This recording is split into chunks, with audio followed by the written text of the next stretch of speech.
the mics are working. Thank you, Representative. Technologically, I'm very inept. I will admit that. Good morning. I'd like to start today's proceedings by doing the Pledge of Allegiance, please. Thank you. All rise. Representative Vice Chair Seidel, could you lead up? I pledge allegiance to the flag of the United States of America and to the republic for which it stands, one nation, under God, indivisible, with liberty and justice for all. Thank you. If we can take a moment of silence for those who need your prayers and thoughts, I would appreciate that.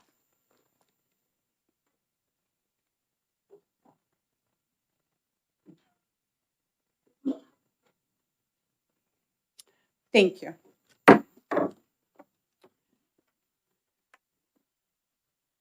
I'd like to just take a moment to set down the rules of today's proceedings. I want to thank everyone who has come today. Some of you have traveled very far to be here. I will let you know that these are exec sessions and there will be no input from the audience. If any audience member chooses to make a statement of any sort, you will be asked not to speak the first time, and it is being respectful in a respectful manner. I appreciate you being here again. The second time I have to ask you to not speak, you'll be asked to leave. The third time, if you continue to speak, there are security staff who will show you where the door is. I know that from what I see out here in the audience, I really feel in my heart that that's never going to happen, but I don't want anyone to be surprised.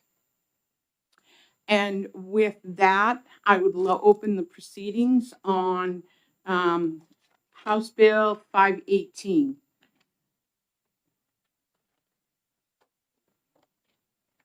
Is everybody ready? Representative Love, Madam Chair, I'd ask that we wait a few minutes till the clerk gets back to Representative J.D. Bonatti on those questions you and I had earlier. I'm sure we're going to have a lot of discussion, Representative, and I will not let us finish 518 until Representative Bernardi gets back with that information, and you can introduce it at that time. Is that amenable to you, sir? Yes, it is, Madam Chair. Thank you. You're very welcome.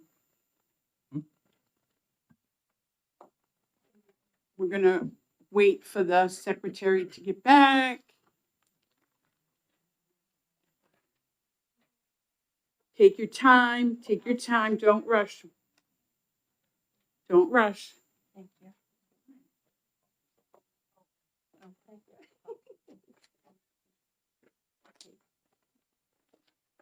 Madam Clerk, are you ready for us to proceed? Yes, Madam Chair. Thank you. Thank you. Madam Vice Chair, do you have a motion? Yes, Madam Chair, I do. I'd like to motion to ITL House Bill 518. Do I hear a second? I'll second it.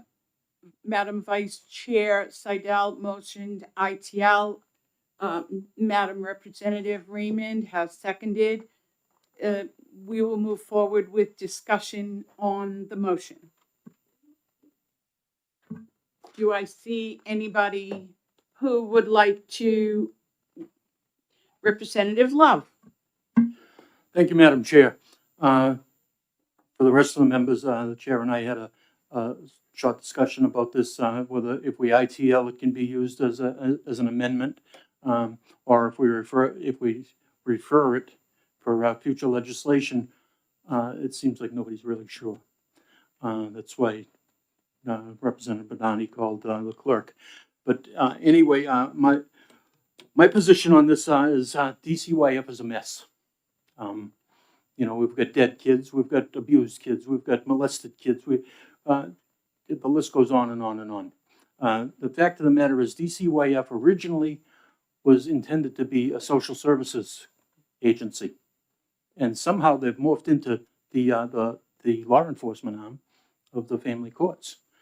I don't believe they have any training for law enforcement, any investigative training or anything.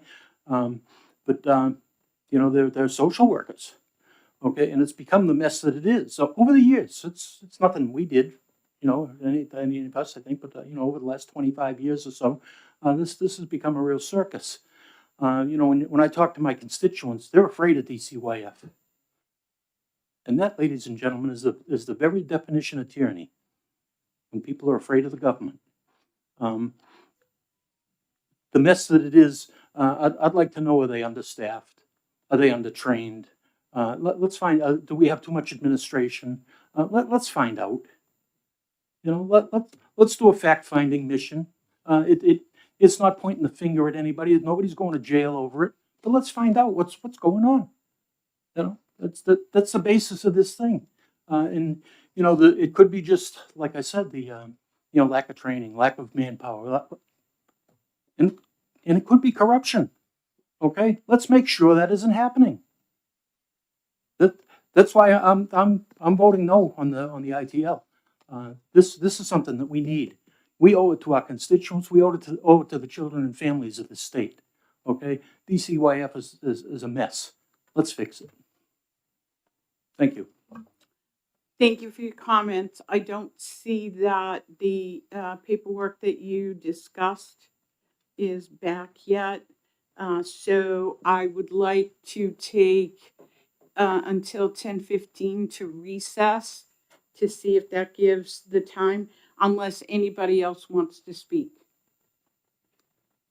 Seeing none, I'd like to recess until 10:15.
Thank you for your patience. It seems that the information that the good Representative Love requested has not come forward. So it is the intention of the chair to recess until we discuss the next bill, which is House Bill 652 FN. And I will, at this time, ask the good representative, who was the chairman of the subcommittee, if he has a motion ready. I do, Madam Chair, and the motion is ITL on 652 FN. And I will second that. Motion made and seconded. Any discussion? I recognize Representative Pearson, who was the chairman of the subcommittee. Thank you, Madam Chair. The New Hampshire Constitution grants the legislature the authority to establish non-constitutional courts and define their jurisdictions. 30 years ago, the legislature exercised this authority to create a specialized family court pilot program, removing family cases from Superior Court. Due to its demonstrated ability to address better the needs of litigants, this program was later extended statewide. Subsequently, during the 2011 Circuit Court consolidation, these specialized family courts were integrated into the current Circuit Court as the Family Division.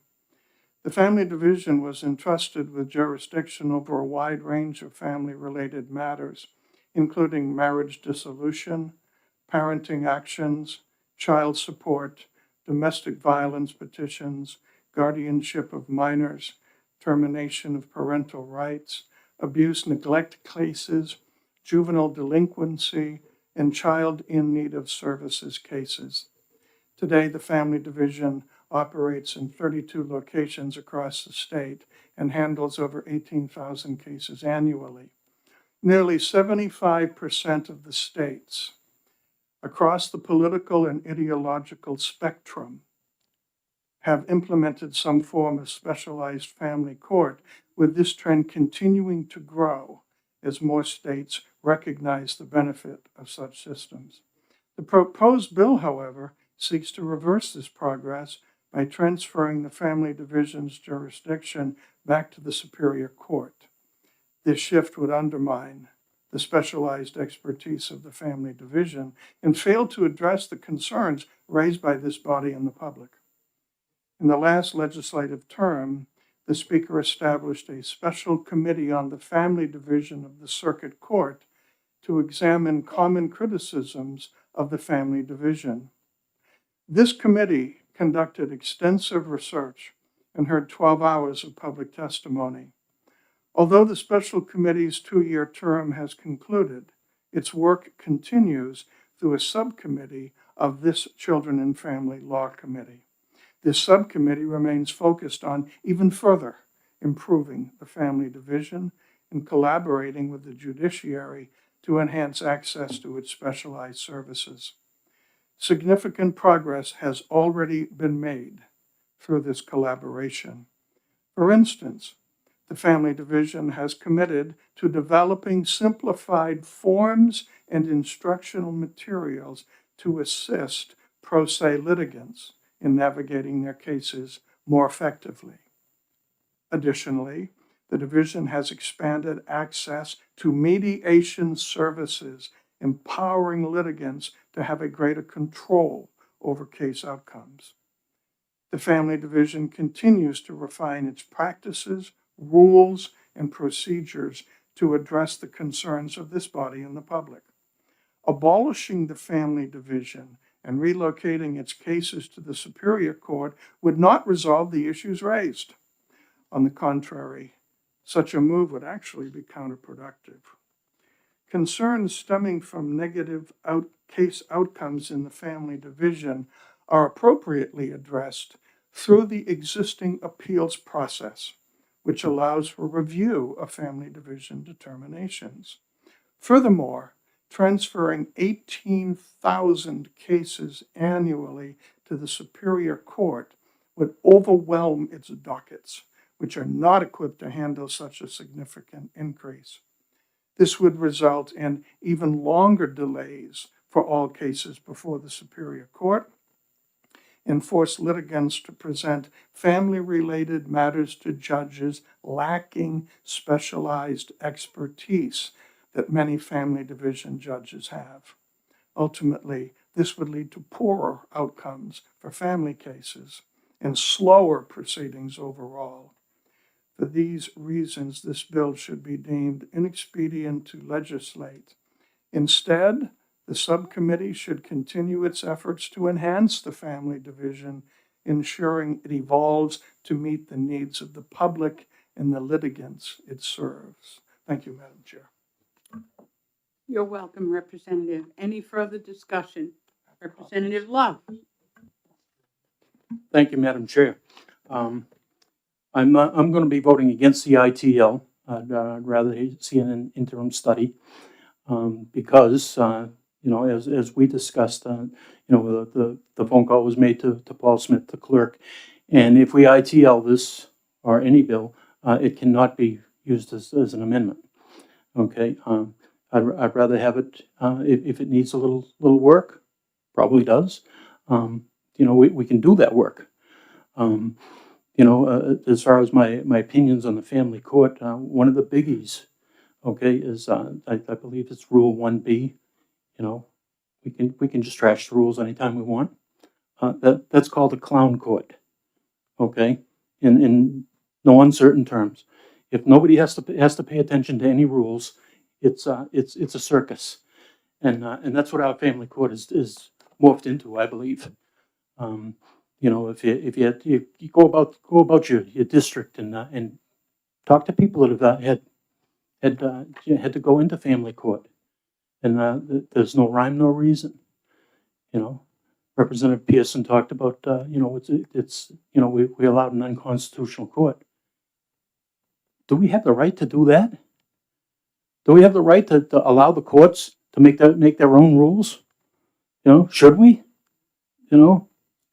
Should we let the fox mind the hen house? Our family courts are a mess also, just like DCYF. I had a friend about 5 years ago, and it's quite common. He had 4 kids. Exemplary dad. Okay, I've been to many cookouts and parties with him. The wife sits there and sucks down beers with the guys all day, and he's out playing ball with the kids and giving them rides on the 4-wheelers. And some GAL decided that they didn't like him, and he lost the right to see his kids for 2 years. Okay, he ended up eating his gun. Okay, very common thing. It's called death by family court. Okay, this kind of stuff can't happen. It shouldn't happen in America. It shouldn't happen in New Hampshire, but it does. It's got to stop. And the buck stops with us. If you're going to sit there and vote for that kind of stuff, God bless you. I can't close my eyes at night, and tell my friend Billy's father that everything's okay with the family court. That just doesn't sit well with me. This is a mess, and it's up to us to fix it. We can't expect them to fix their mess. It's common sense to me. It's our job to make sure things are running right, and they're not. I'll be voting against the ITL and hoping for an interim study. Thank you. Thank you, Representative Gregg. Thank you, Madam Chairwoman. I first of all want to acknowledge those that have had difficult situations within the family courts. I think anytime we go into the family court, it's not for a good thing. Rather, even if you're adopting a child, which can be a very celebratory thing, somebody else is losing that part. So I want to acknowledge that the family court, no matter if we had it run by robots and could be as flawless as possible, people are still going to be upset. they are still going to, one person is not going to win. I also want to point out the fact that as legislators, it's our job to look at the entire picture. Yes, we might have knowledge of a story from somebody about, their personal experience with the person. But if other people, experts have looked at that and ruled that, that's a different thing. Had you met the biological father of my children, who was an anesthesia provider, who coached everything, you would have thought, this is a great guy. He deserves to have his kids. We went through psychological testing on the kids, on him, on myself. He tried to kill one of our children, yet the entire community thought he was a great guy. You don't know what's going on behind closed doors. There were people, even after it was settled, that believed that he was a great guy. That's fine. But we can't legislate on stuff that we're not seeing the entire picture. It's much easier for people to come in here who have been aggrieved, who are on the more aggressive side. The victims we're not going to hear as much.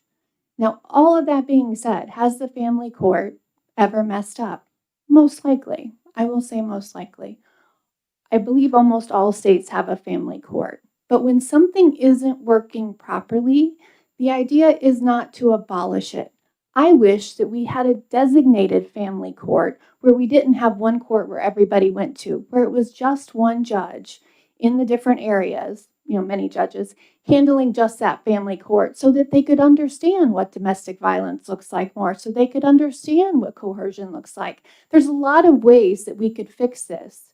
We have budget issues, but the problems identified in this bill, unsworn witnesses, discovery limits, lack of oversight, those are all rule of law issues. They are not inherent flaws in having a family division.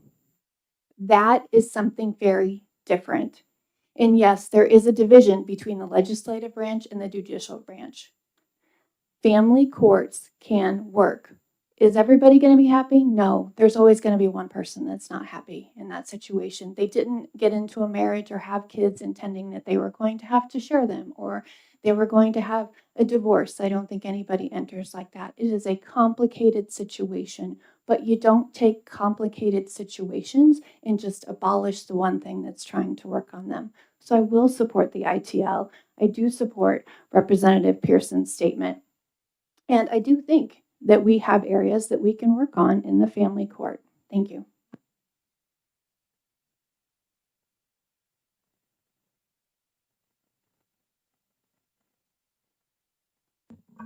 Representative Scheer. As one of the lawyers on the committee, I feel obligated to point something out as we, as legislators, sort out the issues with the family court. Under the New Hampshire Constitution, the Supreme Court has the duty and right to create their own rules. So they have the power to create a family court, whether we, the legislature, like it or not. So there's a tension between what we can do and what the Constitution says the authority that's delegated to the Supreme Court. So I just want to make that clear. Thank you to all the representatives who have spoken so far. Do I see any other?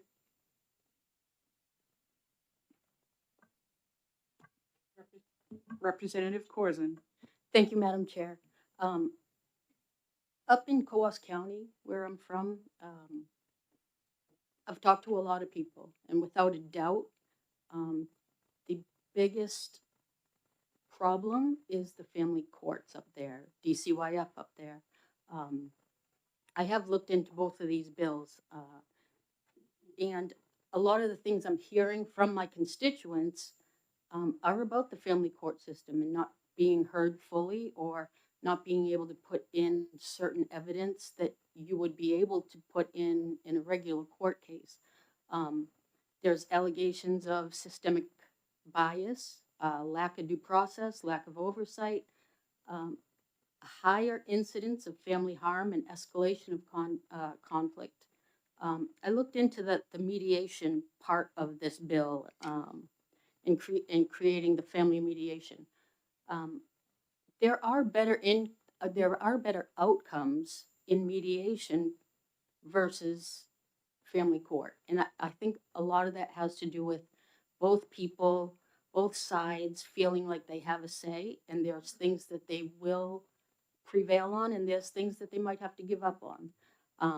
But in general, mediation leads to much better outcomes, higher satisfaction rates. It reduces conflict, better child well-being, cost effective. Just speaking about the cost effectiveness, I've heard from many who say they can't afford the court system. They can't afford to be represented correctly. So they do what they can, even though their relationship with their child is on the line. I don't know about everyone else, but to me, that's the most sacred thing that we need to protect. I feel like something needs to be done. I'm not sure what, but I know our court systems, they need some better oversight. They need a wake-up call that people do not trust them. I looked into, in researching another subject, I looked into the civil, what was it, that there's a department where you can fill out if you feel like your civil liberties have been denied. Back in 2017, I believe, I think it was at like 32% or something. In 2024, 56% of the people who called there were claiming violations of their civil liberties within our judicial system.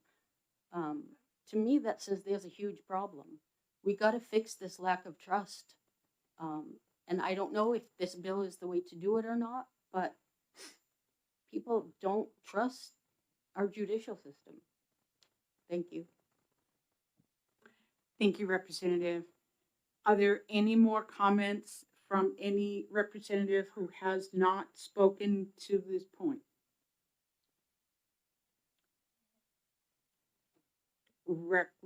Representative Georges. Thank you, Madam Chair.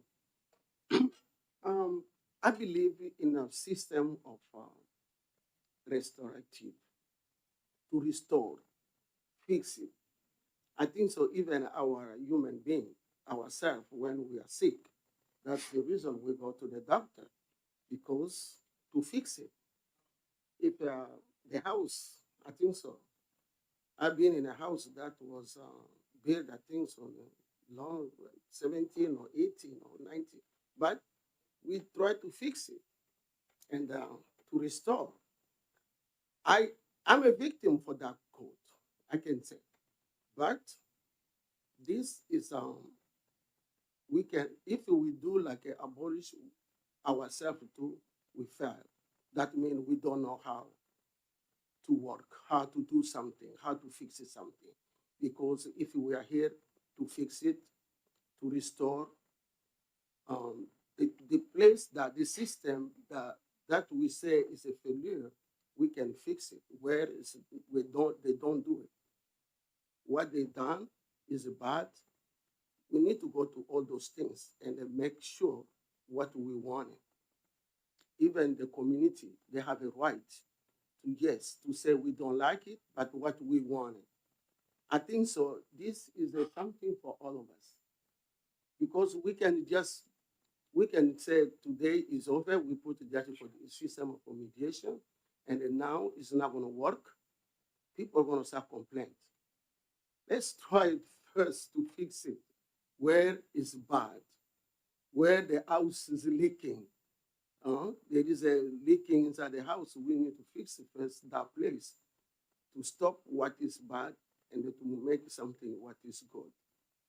It can be the community, can be all of us. We have a right to say something that to make ourselves a better place. Then to, after that, just abolish, do this, and after it's not working, it's a regret. Thank you, Madam Chair. Thank you, Representative. Representative Pearson. Thank you, Madam Chairwoman. Couple things. Number one, the things that I've been learning since I've been going deep into the law, both chairing the special committee on family court and now the subcommittee, are fascinating. Superior courts and Supreme Courts are courts of restoration of lost things through an injustice, and they're courts of punishment. There's another kind of court, sometimes called a chancery court or an equity court, and its purpose is not to punish. Its purpose is to solve problems. Therefore, a lot of the rules of the road are different. I would not want families in a difficult time to have to go into a court where the judges are primarily trained and experienced in punishment. We say that's happening now, just wait. Also, the question of the bias of judges. This is one of the reforms that is in the process now of being implemented. One of the points that the special committee made was that if there's a certain outlier number of complaints against a particular judge for being biased against, fill in the blank, men, women, those cases will be now given scrutiny to see if, in fact, the statistical aberration may warrant a conclusion there is bias, that here's a judge who needs, at best, retraining, at worst, early retirement. Also, mediation is increasing, and this is something that the judiciary has started doing, but here's the difficulty. Money. We want continuances to be shortened. That is a function of more judges. We want much more mediation than the judiciary is trying to do. That is also a function of more money. Interesting to me is that some of the people who are very upset about how long their cases have been continued, or there's not enough mediation services available, are the very ones who want to cut the budget. You cannot have it both ways. If you voted to cut the budget as it applies to the judiciary, you have voted fewer mediation services and you have voted fewer judges, or the same number of judges with more cases. And then finally, in terms of submission of evidence, I've read the New Hampshire Rules of Evidence 5 times carefully. And we've actually had legislators who have said, we want any submitted rule of evidence to be accepted. And yet, I also heard later a yelp from some of those same people who said, well, the judge admitted everything, not just statements that are probative. In other words, it goes to prove or disprove the case, but things I did 20 years ago that have nothing to do with the case. Sir, you wanted everything submitted, and that's the other party's submission. So this is just a long way of saying reforms have been started. The subcommittee will be working for 1.5 years more to look at some of these other issues, such as one judge follow a case through. We're at work. We are going to fix the leaky roof and not tear the house down. Thank you, Madam Chair. Thank you, Representative. Representative Love. Thank you, Madam Chair, and thank you for the work you're doing on that committee. An ITL will take this and we won't be able to use it for anything. Representative George has talked about restoring and repairing, and a lot of work needs to be done in that area. Without legislation, then the committee can't pass legislation. Our efforts could be futile.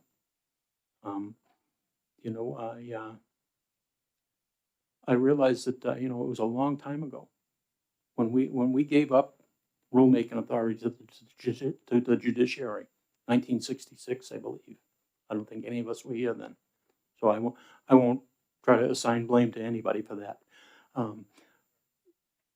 This here will give us a tool to repair and restore. without tools, you know, it's like trying to change a motor without any tools. You know, my fingers will get real raw and they'll bleed a lot, and it'll be futile. Um, we need all the tools we can to fix this mess. And you know, it's I think an interim study where we can work on it, maybe even assign it to the committee to fix this mess. Use stuff in here to fix this. Make more mediators. Great idea. You know, we're you know, we can take money from the. I believe in any department, you can take 10%. Okay, with better bookkeeping, better with you know more what's the word I'm looking for? Just run the whole thing better.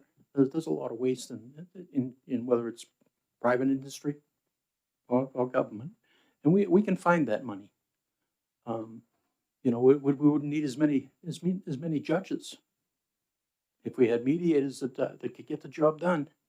Okay, and you know, and you know, families and kids, and the thing is, the kids pay the price. You know, if we get mediators, maybe kids won't be paying the price the way they are. I don't think we should be throwing this away. Okay, interim study is a whole lot better. We can use it to restore and fix. You know, it doesn't make sense to me to throw away any tools. Thanks. Thank you, Representative. Any further discussion?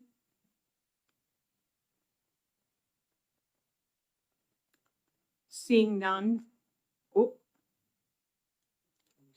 Oh, I'm sorry. I apologize, Representative. I did not see your hand.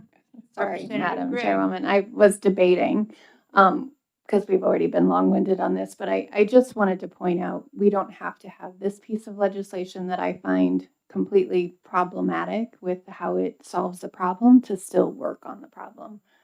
We have, those of us who are on the special committee, who are on the subcommittee, continue to look at things, how we can do it. We still have the tools, we still have the ability, and I don't think anybody here is willing to just give up working on the family court. Thank you. Thank you, Representative. One more comment, Representative Corzine. Thank you, Madam Chair. I want to say thank you to all of those who are on the special committee to look at this. I do appreciate your work and all the effort. One thing I just want to remind people is that, you know, in the year or two that this subcommittee has been going, people are losing rights to their kids. There are now little boys who won't be able to grow up with their dad. So, you know, we can talk about how great the committee is and the reforms that need to be made. And I think we can all agree across the board that reforms do need to be made. But I'm guessing that during this one hearing, you know, kids are being taken away from their parents while we're all arguing about this. And that's not helping the kids. Thank you, Representative. Seeing no more hands, Representative Georges. And this will be the last comment. Thank you. Thank you, Madam Chair. I appreciate that. I think so. I just gonna go back again for kids taking for the family, for the parents. I think so we can fix it. We can work again more because myself, I already said we found how to work with some family because I don't want kids just to separate with the parents, but we have more to do. We can work with the system, even with the DCYF and the code, family code. All of us, we can just fix it like you and the subcommittee over there. To fix it, you can put what they're supposed to do before to take the kids. The parents need parenting. They need all of those people. But the parenting, what they do is not really good. Because I know I went to parenting. That parenting didn't even fix it. It was not a good parenting. But we can do a good work for what the parent is supposed to do. That's what I can say. Because I did a parenting. But that parenting, if I was not myself strong for my kids, I could lose my kids. Because I didn't want to I didn't follow I followed the law, but I try like what to do with my kids, you see, then to follow the father, you see. That's what I can say. Thank you, Representative. Thank you. Seeing no more comments, the motion on the floor is ITL. Madam Clerk, will you please call the roll? The motion on the floor is ITL. Representative Pearson, Yes to ITL. Representative Rice, oh, sorry. Representative McMahon, Yes. Representative Nelson, Yes. Representative Seidel, Yes. Representative Love. No. Representative Corzine, no. Representative Markel, Yes. Representative Petrino, Yes. Representative Grossman. Sorry.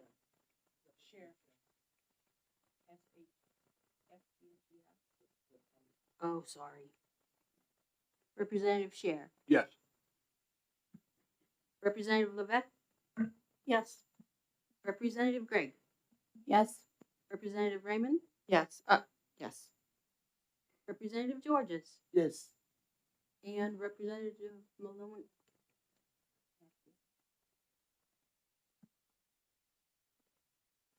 And 11 to 2. Simone. Oh, forgive me. Absolutely. Okay, the chair votes yes. Sorry.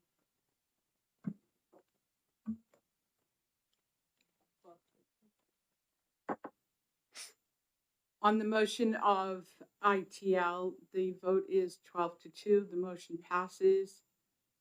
At this time, I will close the, Could we have this on consent? May we have this on consent? You can do it with up to 2. is it an FN? Oh, Being So- that it's an FN, sorry. as much as I would agree with you.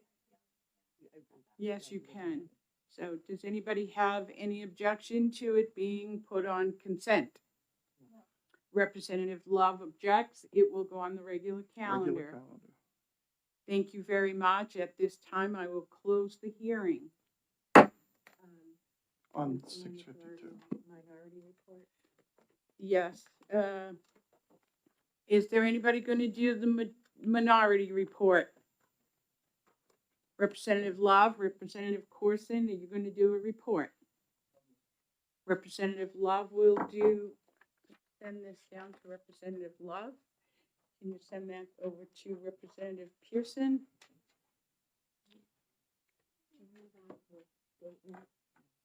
Yeah.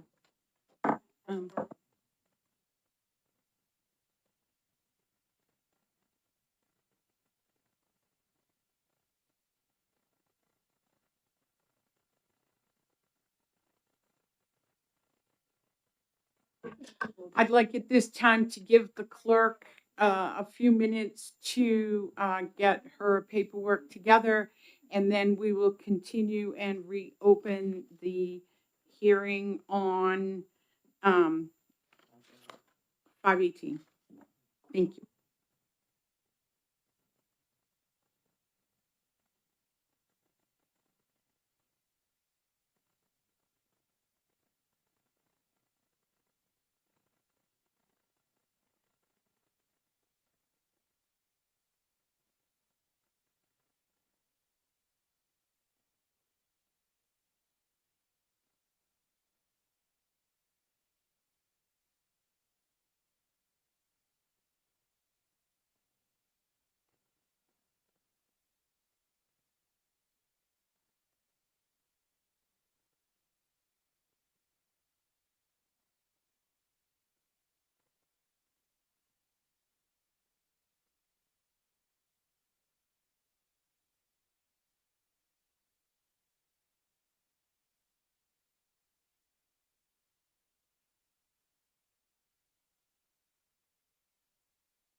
Thank you for your indulgence, allowing the clerk to get everything together. I appreciate everybody. At this time, I will reopen the hearing on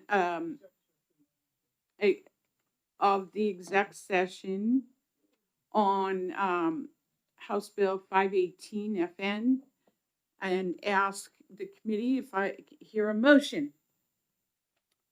Representative Vice Chair Seidel. Yes, thank you, Madam Chairwoman. I'd like to make a motion to ITL House Bill 518. Do I hear a second? I seconded it previously, so I will continue to second it. Thank you, Representative Raymond. You did a great job the first and second time. Uh-huh. At this point, I will ask Representative Vice Chair Seidel if she would like to briefly speak to her motion. Yes, thank you, Madam Chairwoman.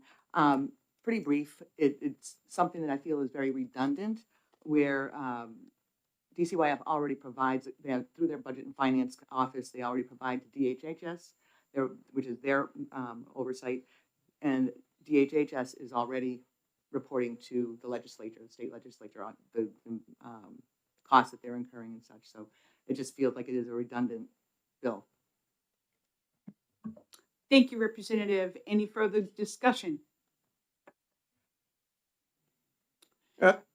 Representative Pearson.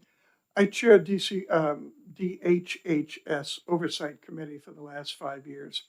And some people statutorily have to report to us once or twice a year.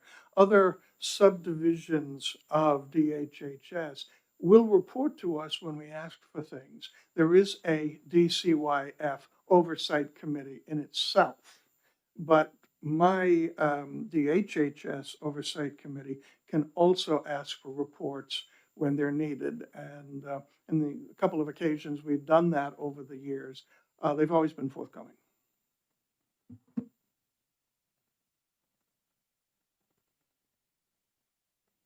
Thank you, Representative.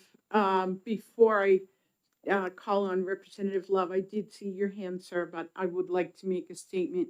I do sit on the DCYF Advisory Board, along with a few other representatives, Corzine, Raymond, Seidel, and a couple of senators. The Commissioner Noonan provides a monthly report to the DCYF Advisory Board. So we do get reports on a monthly basis. They are not as entailed maybe as what they provide to the governor's office or DHHS, but we do get reports. So I agree with Vice Chair Seidel that this would be redundant. Representative Love. Thank you, Madam Chair. Because if we ITL this, we can't bring it back as an amendment.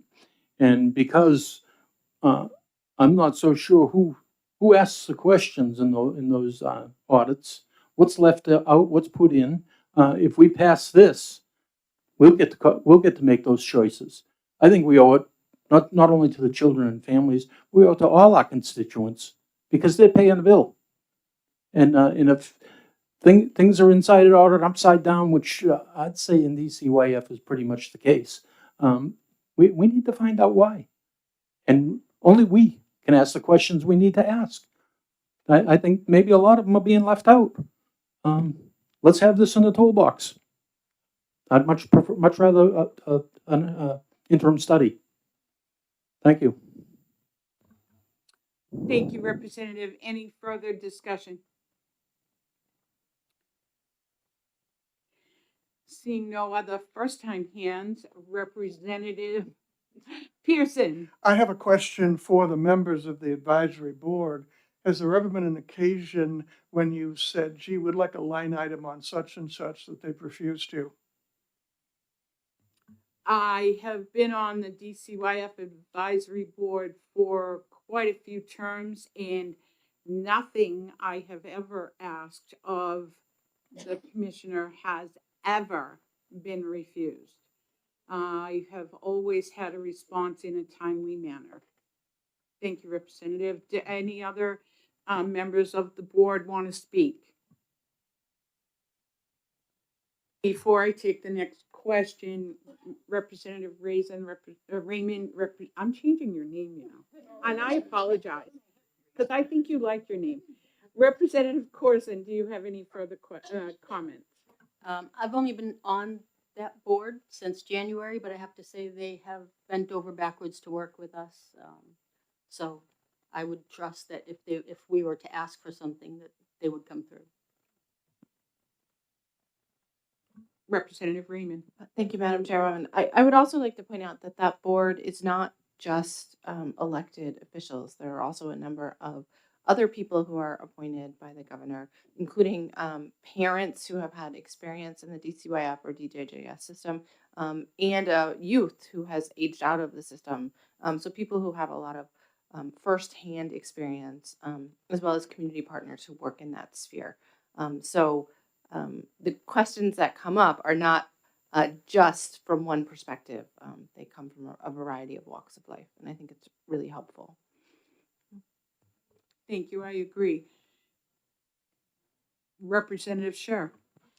A question for the advisory board members. Are the documents provided by DHS open to the public, available to the public? And they're not provided by DHHS, they're provided by DCYF. Representative, are they, as far as I know, they're public. Thank you. Representative Love, did I see your hand? Yes, you did, Madam Chair. Thank you. Once again, I want to remind everybody how kids are being killed, murdered, women are being beaten senseless, and in some cases they're murdered. This is a mess. Let's have every tool we need. Let's stop blowing it off.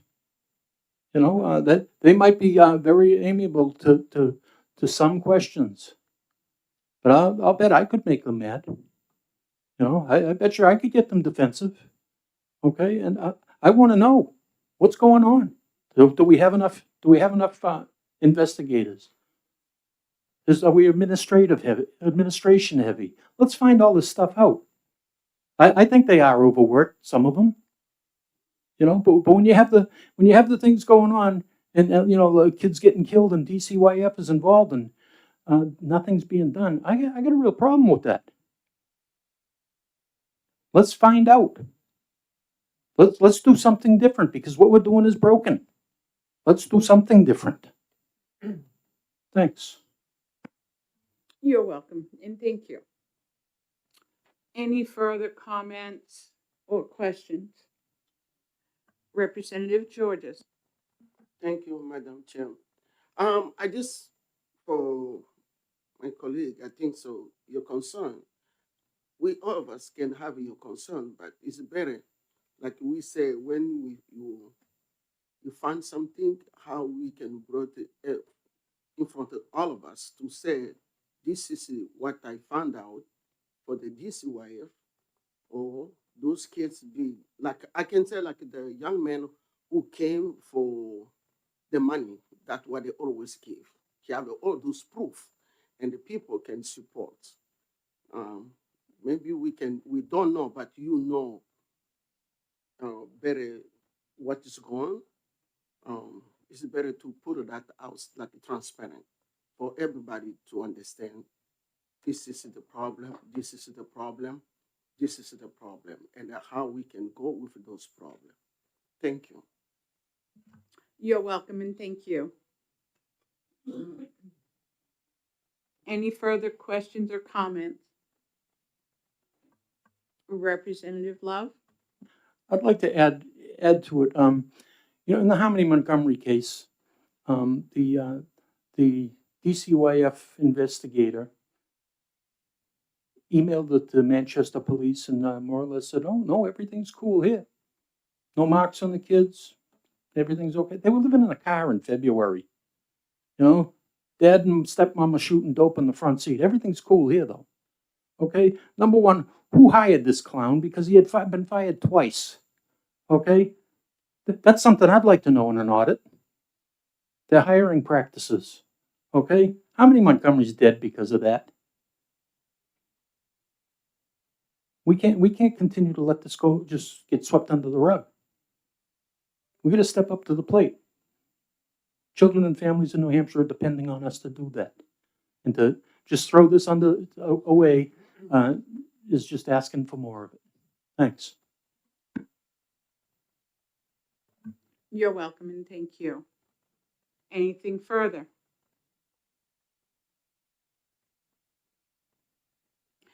Seeing no hands raised at this time, the motion on the floor made by Vice Chair Seidel is ITL, seconded by Representative Raymond.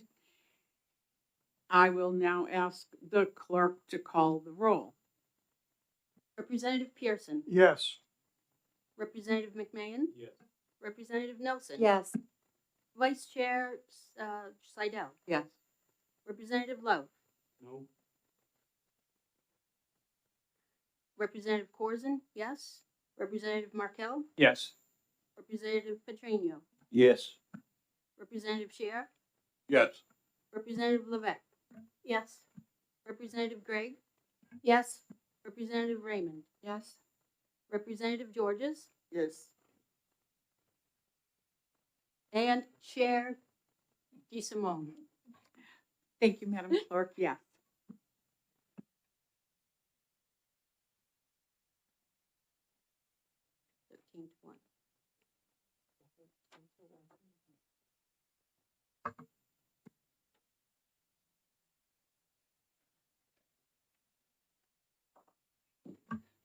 Representative Love, are you amenable to consent? Or is anybody else for that matter?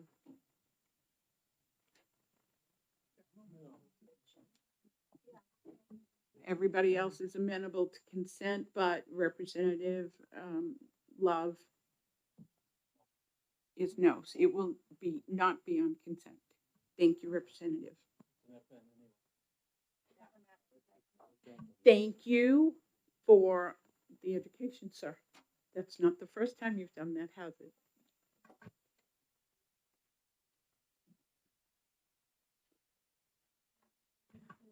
Did you do a minority report, Representative, or are you going to? No. There will be no minority report, only a majority report.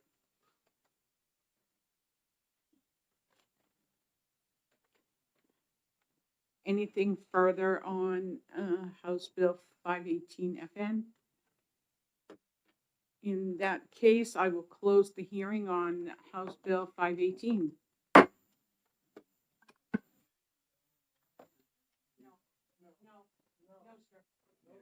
No, sir. Thank you very much for coming. We really appreciate it. He can speak all he wants. If you don't want to listen, you don't have to listen. Go ahead. I have asked that there be no comment from Hearing's over. the audience.